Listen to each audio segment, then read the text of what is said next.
Welcome to my video once again. Today this video is going to be my second video on the chapter polynomials. Now today in this video we are going to learn the next and new topic, namely as zeros of a polynomial. Also we shall learn what is the geometrical meaning of zeros of a polynomial. Correct? Now let us understand them one by one. First let us come to zeros of a polynomial. What is the meaning of that and how to find it? We know generally polynomial is symbolized by p of x. P of x means it is a polynomial of the variable x. Similarly, p of y means it is a polynomial of the variable y. P of z means it is a polynomial of the variable z. But generally we are familiar with p of x. Generally we shall be taking p of x. Suppose we are taking such polynomial p of x. Then the zeros of the polynomial are those values of x which make the polynomial 0. That is the definition of 0. Again I am saying, suppose we are taking a polynomial p of x. Then the zeros of the polynomial are nothing but those values of x which make the polynomial 0. That means I am trying to say, to find the zeros of a polynomial, always you have to make it 0. It has to be 0. Understood? Now we have to ensure total how many zeros will be there in a polynomial. We have to ensure it. For this purpose we have to look at the table. Correct? First look at here. We know in a linear polynomial the maximum power of x is 1. Look at here. The general form of the linear polynomial is x plus b. The maximum power of x is 1 here. So you can say in the case of linear polynomial it will have maximum 1 0 because the maximum power of x is 1. In the similar manner, for a quadratic polynomial the maximum power of x is 2. That's why it will have maximum 2 zeros. Similarly, for a cubic polynomial the maximum power of x is 3. That's why it will have maximum 3 zeros. That means it is confirmed. For a linear polynomial it will have maximum 1 0 because the maximum power of x is 1. Similarly, for a quadratic polynomial it will have maximum 2 zeros because here the maximum power of x is 2. Correct? Similarly, for a cubic polynomial it will have maximum 3 zeros because here the maximum power of x is 3, and so on. Correct? I hope all the things will be understood clearly if you work out one example. Now let us see how to find the zeros of a polynomial from the given polynomials. Understood or not? Now let us do it. Now the question may be asked in this way. Find the zeros of the polynomial p of x equal to 2x square minus 5x plus 3. Now look at here. Since it is the quadratic polynomial, so it is confirmed it will have maximum 2 zeros. Now we have to find the 2 zeros. Again I am saying, because it is the quadratic polynomial. Why it is quadratic? The maximum power of x is 2. So it is the quadratic polynomial. Quadratic polynomial means it will have maximum 2 zeros. We have seen right now. Correct? Now we have to find the 2 zeros. Now always keep in mind, it is going to be very important for you to find the zeros. Always we have to take this one equal to 0. Again I am saying, to find the zeros from the polynomial, always you have to equate this polynomial to be 0. That means let us take this polynomial 2x square minus 5x plus 3 equal to 0. Always you have to set equal to 0 to find the zeros of the polynomial. It is the first thing to be done. Again I am saying, always you have to take this polynomial to be 0. That is the first step to be done in the purpose of finding zeros. Understood or not? Now from here we have to solve x. That means we have to find the values of x. How to solve? We have to solve by doing middle term factor. And also you know how to do the middle term factor. because we have been learning it from class 9. Now let us do Middleton factor to find the values of x. After doing the Middleton factor, we shall be getting the values of x. That will be the required zeros of the given quadratic polynomial. Understood or not? That is the method. Now let us do the Middleton factor. Now look at here. The coefficient of x square is 2 and the constant part is 3. Now multiplying 2 and 3 because it is the rules of breaking Middleton. First look at the coefficient of x square, that is 2, and look at the constant term 3, multiplying them, then we shall get 6. Now you have to split 6 in such a way that we shall be getting -5 in the middle. Correct? Now for this purpose, this 6 can be factorized as 1 and 6 and 2 and 3. Correct? Now if you go for 1 and 6, if we take 1 and 6, also we shall be getting -5 by using them, by plus them or minus them. But here the problem is that this 1 and 6 are not matching with 2 and 3. That's why we cannot take this one. Correct? But if we take 2 and 3, also we can bring -5 in the middle by using them, by adding them. Also at the same time 2 and 3 are matching with them. That's why it is acceptable. We shall take this one. Correct? Now it becomes 2x square as it is. Now this 5x can be written as -2x minus 3x. Here we have used 2 and 3 from here. Now we have used this 2 and 3 here. Now we are expressing -5 in terms of 2 and 3. In this way we have to use these two factors. That is the rules of Middleton factor. I hope everybody knows it. Plus 3 as it is 0. Correct? Now taking 2x common from the first 2, it becomes 2x into x minus 1. So you have got the first factor x minus 1. Now taking -3 common from the last 2 to bring the same factor equal to 0 as it is. Now we have got two same factors, means we are happy, we are going in the correct way. But somehow if you get the different factors here, means you have done something wrong in the previous step. You have to recheck. Correct? But here we are getting the same factors.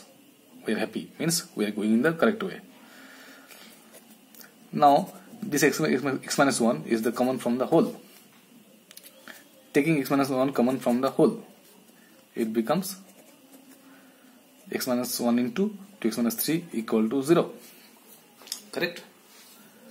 Ultimately we have got two factors, two linear factors, and they are multiplied and equal to 0. Correct? So you can say either first factor is 0 or second factor is 0. From here we get x equal to 1 by taking 1 on the right hand side. Similarly here we get 2x equal to 3 by taking 3 on the right hand side. And here we got x equal to 3 by 2 ultimately. So here we get x equal to 1 and here we get x equal to 3 by 2. So ultimately we got two values of x. These are the required zeros of the given quadratic polynomial. Because we are dealing with the quadratic polynomials, also we have to look for the two zeros. So ultimately we have got two zeros. These are the required zeros of the given polynomial. Understood or not? In this way you have to find out the zeros for a given polynomial. Again I am saying the steps to be done. So whatever the given polynomial is, first we have to make it equal to 0. First we have to set as it is 0. Then solve for x.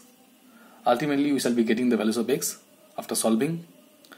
These will be the required zeros of the given polynomials. Understood or not? Now let us come to the next topic to be discussed, that is geometrical meaning of zeros of a polynomial. Means meaning of zeros graphically. That means I am trying to say what you can say about zeros from the polynomial graph or how it can be counted. But before that, first you need to remember the graph of some polynomials. Here we shall remember the two graphs. One is for linear polynomial and another is for quadratic polynomial. Remember means already we learned how to draw the graph of linear polynomials and quadratic polynomials in class 9. And let us recall it. And from here we shall be taking an important decisions about the zeros finally. How? Let us see. First let us draw the graph of linear polynomial. For example, let us take a linear polynomial p of x equal to 2x plus 3. Now why it is linear? Because here the power of x is 1. That's why it is linear. Now replacing this px by y variable, then it becomes y equal to 2x plus 3. Now it becomes an equation. Because to draw the graph we need an equation. That's why we have replaced px by y variable. Now we are getting the equation y equal to 2x plus 3, which is known as linear equation. Now you have to draw the graph of these equations. And already we know how to draw the graph of an equation because we have been learning it from class 9. Also we learned it in class 9. Correct? Now let us recall here. Now let us make a table of x and y values. It is the x column, it is the y column. If you take x equal to minus 2 and put here, then y will be minus 1. Correct? Similarly, if you take another value of x, that is 2, and put here, y will be 7. So in this way we are getting the 2 points, 2 coordinate points, minus 2, minus 1 and 2, 7. Correct?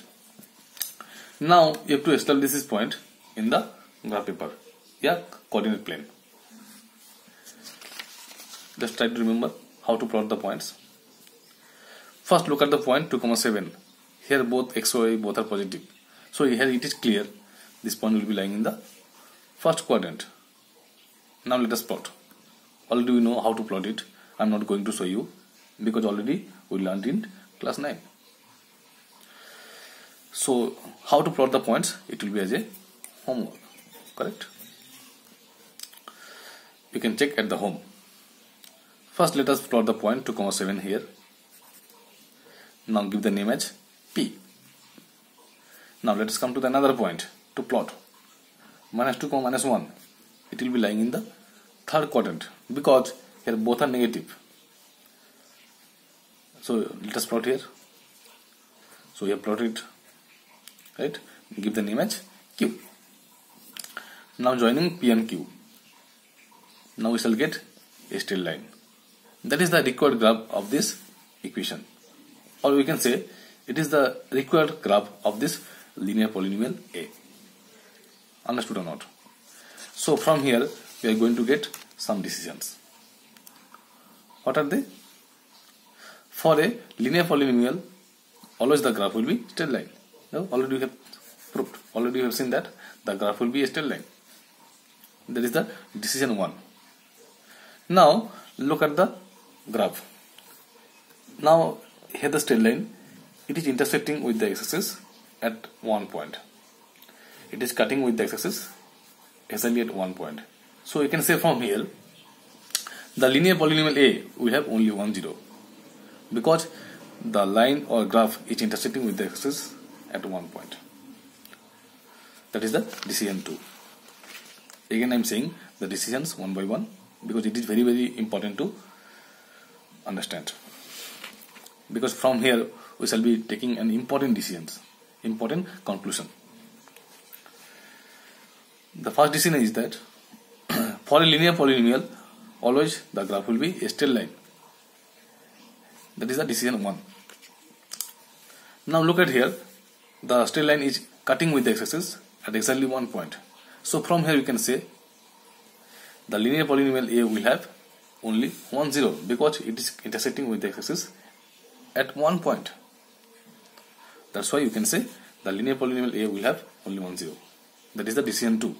So in this way, we are gathering two decisions from the linear equations. Okay, linear polynomial. Now let us shift to quadratic. Now let us draw the graph of a quadratic polynomial. For example, let us take a quadratic polynomial p of x equal to x square minus 3x minus 4. Now similarly, replacing px by y. Now it becomes y equal to x square minus 3x minus 4. Now it becomes an equation, because to draw a graph always you need an equation, and this equation is known as quadratic equation. Now we have to draw the graph of this equation, and how to draw the graph already we learned, right?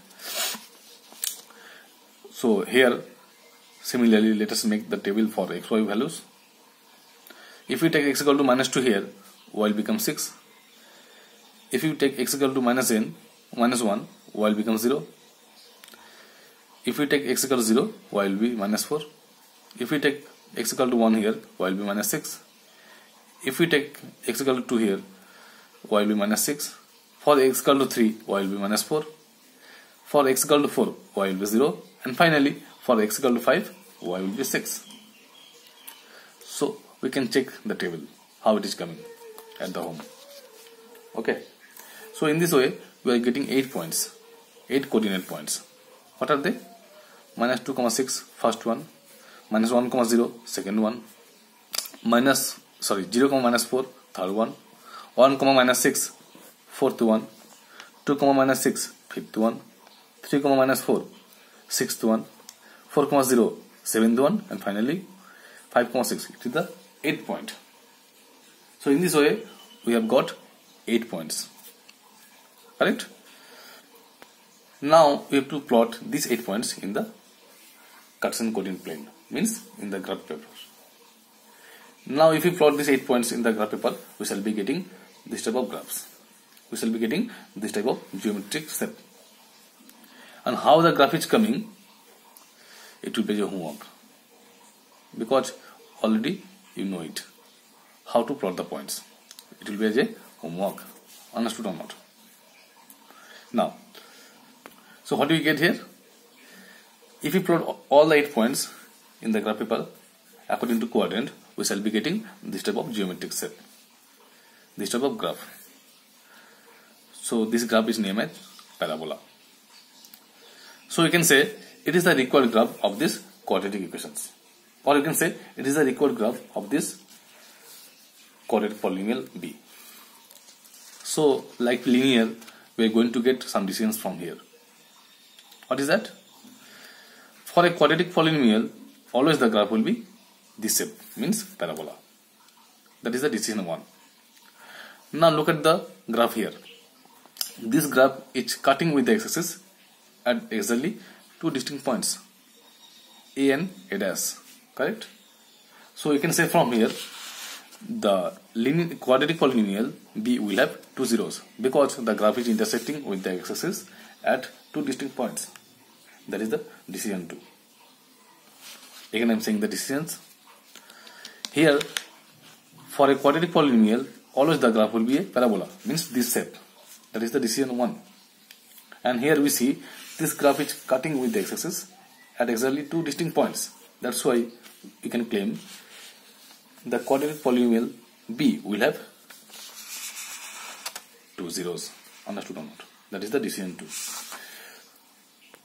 In the case of linear polynomial graph, we have got this graph. We have got straight line, which was intersecting with the x-axis at exactly 1 point. That's why a linear polynomial had only 1 zero, we claimed.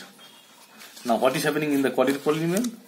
We have got parabola graphs, and it is intersecting, it is cutting with the x-axis at 2 distinct points. That's why a quadratic polynomial will have 2 zeros. So from the linear and quadratic, we are going to get an important decisions from the zeros. It is going to be very, very important decisions. Now let us see what is that. The decision is that the number of zeros of a polynomial px is equal to the number of distinct intersecting points of the graph y equal to px with x-axis. That means एक polynomial graph x-axis के साथ जितने बार cut करेगा उसका उतना ही zero रहेगा. That is the meaning of this statement. So always you have to remember this statement by any means, because we shall have very important maths on the basis of that. And in the exercise 2.1, the question will be solved on the basis of this statement. That's why you have to remember this statement always. Again, I am saying the statement here. The number of zeros of a polynomial px is equal to the number of distinct intersecting points of the graph y equal to px with x-axis, not with y-axis. Always you have to remember with x-axis. Always you have to count the intersecting points with the x-axis. Please keep in mind. Understand? Just right now we have learned one important decision, is that the number of zeros of a polynomial px is equal to the number of distinct intersecting points of the graph y equal to px with x-axis. That means I am trying to say एक polynomial graph x-axis के साथ जितने बार cut करेगा उसका उतना ही zero रहेगा. Now on the basis of this statement we are going to do now one important examples. Now let us look at the example here. Now look at the example. Look at the graphs given below. Each is the graph of y equal to px, where px is a polynomial. For each of the graphs, find the zeros of px. Here see, total we have 6 graphs. In every graph we have to find the zeros of the corresponding polynomial. Now let us check one by one. Now let us come to the first graph. Here we see the graph of the equation. It's cutting with the x-axis exactly at one point, that is a. That's why we can say in this case the polynomial will have only 1 0. Again I am saying, in the graph 1 the graph is intersecting with the x-axis at exactly one point. So in this case we can say this polynomial will have only 1 0. Now let us come to the second one. Here we see the graph is cutting with the x-axis at exactly two distinct points, namely A and B, this one and this one. That's why we can say in this case the polynomial will have 2 zeros. Okay. In the similar manner, let us come to the third graph. Here we see the graph is cutting with the x-axis at exactly 3 points, A, B and C. This one. That's why you can say in this case it will have 3 zeros, because here the graph is intersecting with the x-axis at 3 points, 1, 2 and 3. That's why in this case the polynomial will have 3 zeros. Now let us shift to fourth. Here we see clearly the straight line is cutting with the x-axis at exactly one point, that is namely A. That's why we can say in this case the polynomial will have only 1 0. Understood? Now let us come to 5. Here we see the graph touches x-axis. Touches means also it is intersecting at exactly one point, namely P. So in this case also it will have 1 0. Again I am saying here, don't be confused here. Here the graph is touching just x-axis. Means touching means it is intersecting with the x-axis at exactly one point. So you can say also it will have 1 0 in this case. Now let us come to the final graph.